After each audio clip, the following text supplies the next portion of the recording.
Bonjour et bienvenue à vous sur actunautique.com depuis le plan d'eau d'Hamilton aux Bermudes, au sein de la base de Groupama Team France, le défi français de la Coupe de l'América.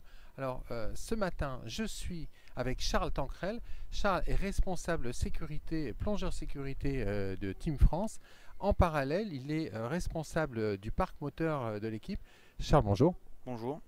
Alors Charles, sur Team France, on parle toujours du bateau. Là c'est classe, là c'est 50, le bateau volant de Groupama.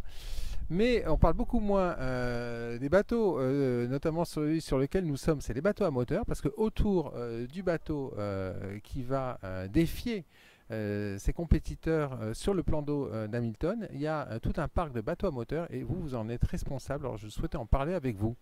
Tout à fait. On a quatre bateaux suiveurs qui suivent donc la C50 avec une motorisation Suzuki afin de pouvoir suivre le bateau qui va quand même avec des vitesses relativement élevées, 40-45 nœuds, donc il faut arriver à le suivre.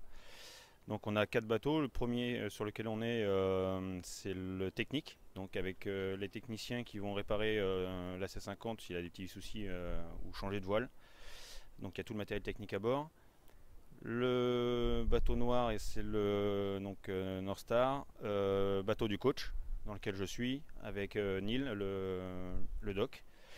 Celui-là il est au plus près de la C50 pour donner les consignes et aussi pour intervenir en premier lieu s'il y a un incident sur le bateau.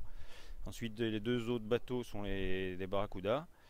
Le premier c'est le design avec toute la technique numérique on va dire de la C50, et le deuxième c'est deuxième Beneteau, c'est le média dans lequel on transporte les guests régulièrement. Alors, qu'est-ce que vous attendez des moteurs de ces bateaux? Parce que c'est des moteurs hors bord. Quelles sont vos attentes, vous, en tant que responsable sécurité de l'équipe? Avec l'intensité des navigations, on a besoin qu'ils fonctionnent tous les jours et qu'ils soient surtout très réactifs aux demandes, des navigations sur le plan d'eau pour réagir au plus vite. Il faut que ça aille vite, hein, parce que le lacet il va monter à 45, peut-être 47 nœuds, et donc il va falloir que les bateaux suiveurs puissent suivre. C'est ça, il faut absolument qu'ils suivent, qu'ils soient fiables surtout, et qu'on ne soit pas embêté sous le plan d'eau à ne plus pouvoir suivre la C50, quoi. Alors, comment ça se passe avec le constructeur, le motoriste par rapport à ça? J'ai une relation très régulière sur le suivi des moteurs, notamment avec Rémi Borins. Et donc on appelle régulièrement, mais bon, il n'y a pas de souci particulier, à part révision quotidienne, voilà. Enfin quotidienne, pardon, pas quotidienne, régulière. Il n'y a pas de souci particulier avec ces moteurs-là, quoi.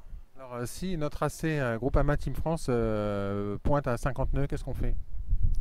Le, le bateau noir, donc le North Star, lui va à 53 nœuds, donc a priori il devrait suivre. Les autres, ils arriveront dans un deuxième temps, mais c'est pas un problème. Ils seront pas très loin, pas très loin derrière. Donc, tout le monde est mobilisé, même sur les bateaux suiveurs, pour que le défi français aille loin dans cette Coupe de l'Amérique. Exactement, c'est ça, ouais. Merci Charles. Je vous en prie.